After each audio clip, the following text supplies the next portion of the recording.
Well, some say it was a gaffe made in the absence of his teleprompter. Others say it was evidence of President Obama's actual philosophy about America and its business owners. But the president continues to take heat for his remarks, suggesting that entrepreneurs in this country did not really build their operations, but instead have government to thank. That belief is not uncommon among some on the left, as we compare what the president said with recent remarks by Democratic Senate candidate Liz Warren, among others. There is nobody in this country who got rich on his own. Nobody. You built a factory out there, good for you, but I want to be clear, you moved your goods to market on the roads the rest of us paid for. Yep. You hired workers the rest of us paid to educate. You were safe in your factory because of police forces and fire forces that the rest of us paid for. Somebody helped to create this unbelievable American system that we have that allowed you to thrive. Somebody invested in roads and bridges. If you got a business, you didn't build that. Somebody else made that happen. The internet didn't get invented on its own. Government research created the internet, so then all the companies could make money off the internet. Guy Benson is a radio talk show host and political editor for townhall.com. Guy, welcome back. What do you make of it? I mean, there's been so much debate now about whether this is no big deal, as some on the left would have us believe. Of course, the government helps a small business in certain ways, and that's all he was trying to say, or whether this is a very big deal and offers a stark contrast ideologically between the two candidates. Yeah, it's a very big deal, Megyn. And there's a couple things to say here. First of all, I think it's interesting that Elizabeth Warren has for years pretended to be a Native American when she has no interest in even pretending to be a capitalist. I think that even the people of Massachusetts might have a problem with that juxtaposition. Secondly, these are increasingly brazen attacks against individual merit and individual achievement. They have it exactly backwards. I'm talking about the president and Elizabeth Warren and others like them.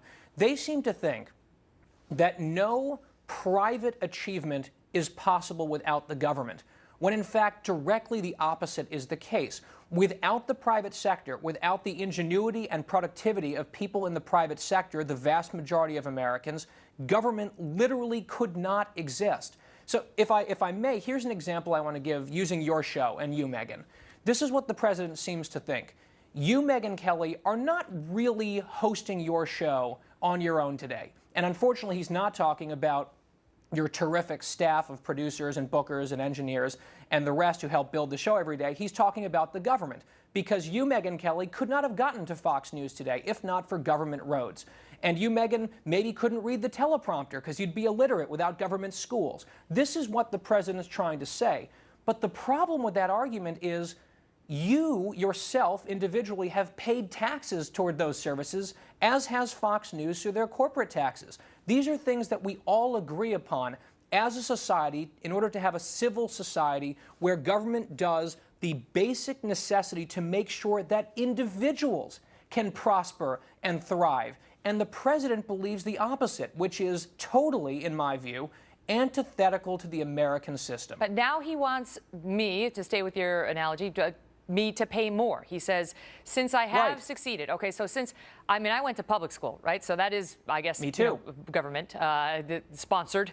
So I went to public school. So now I have an obligation to pay more than I'm paying right now in taxes because I achieved success. So even somebody who went through the same public school system I did, who didn't achieve this level of success, I owe more than that person did because it happened to work out for me.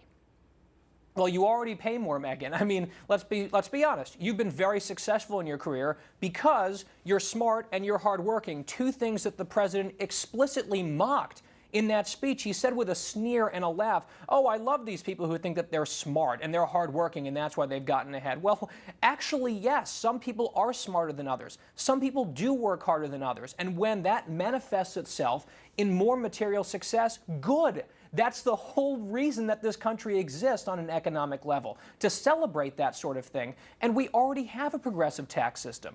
People in the top income brackets, I think you probably make that category, Megyn. I don't yet, but I hope to, is the point. I'll tell you what, I didn't when I was your age, Guy.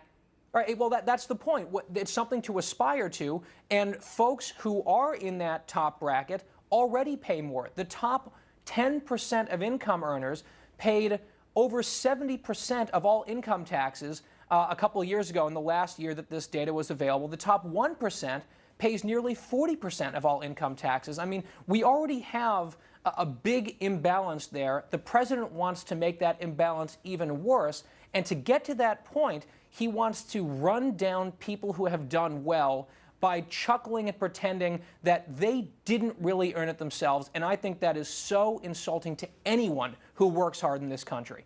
Guy Benson, thank you so much. Thanks, Megyn. See you soon. Coming up, a murder suspect on the run manages to get behind the wheel of a 50-seat commercial jet, then start it up, then crash it. Despite what is supposed to be improved security at our nation's airports, Trace tracking the uncomfortable questions that are now popping up in this story. Plus, what would make a highly successful doctor allegedly hire a hitman to knock off another doctor? Let's just say it wasn't about Billings in Kelly's court. There's a bullet. The door's been broken into. It's a house that I work at. Okay. You said a door is broken, or you said something about a bullet? Somebody has broken a window in the back, and the doctor has... Every day, people are looking up your business.